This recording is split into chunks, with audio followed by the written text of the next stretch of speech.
কি করছো আজকে? আজকে দেখো তো, কলা পাতায় তেল লাগাচ্ছ কেন? আজকে কলা পাতায় একটা মাছের পাতুরি করব তাই। কি মাছ এটা? দেখে চিনতে পারছো? আমি তো চিনতে পারছি। লেজাটা দেখাই দেখো। এই দেখো আচ্ছা, যারা যারা মশলাটা। চিনবে কমেন্ট করে দিও। যারা যারা বুঝতে পারছো যে এটা কি মাছ একটু বলো তো। তুমি জানো এটার নাম কি? না, আমি তো জানি না। কি হবে এটা এখন? কলাই পাতায় ভাপা? এটা এখন হ্যাঁ, কলা পাতা এটা এখন পাতুরি করব, তাই এখন সাজাচ্ছি। বাহ। একটু সাজুগুজু করিয়ে নিই, তারপরে এটাকে নুনে বসাবো। কতক্ষণ লাগবে তাও?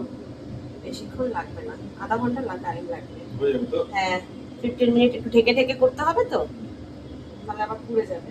ঠিক আছে, তাহলে এটা রেডি করে হলে দেবো, দেখো। আবার কলা পাতা দিয়ে উল্টে আবার ওপাশটাও করতে হবে। ঠিক আছে, তাহলে রেডি হলে তারপর দেখাই। আচ্ছা ঠিক আছে।